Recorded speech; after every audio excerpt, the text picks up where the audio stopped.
எல்லாருக்கும் தெரியும் இது வந்து காட்டு நெல்லிக்காய். இது வந்து எப்படி ஈஸியாக வந்து இதோட சீடை ரிமூவ் பண்ணலாம் அப்படின்னு பார்க்கலாம். நிறைய பேருக்கு தெரிஞ்சிருக்கலாம், தெரியாதவங்க பார்த்துப்போம்.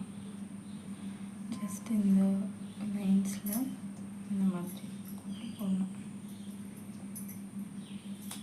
இப்படி கொஞ்சம் ஹெல்ப் பண்ணிங்கன்னா அழகாக வரும். அந்த மாதிரி பண்ணி எல்லாத்தையும் எடுத்துக்கலாம் ஈஸியாக. இந்த லைன்ஸ் கிட்ட மட்டும் வச்சு இந்த மாதிரி பண்ணிங்கனாலே உங்களுக்கு துண்டு துண்டு தனியாக வந்துடும்.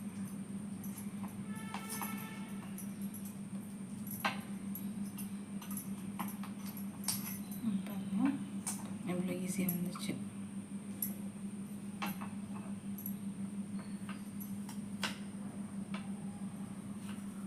லாஸ்ட்டுக்கு மட்டும் கொஞ்சம் கட் பண்ணி வந்துச்சுன்னா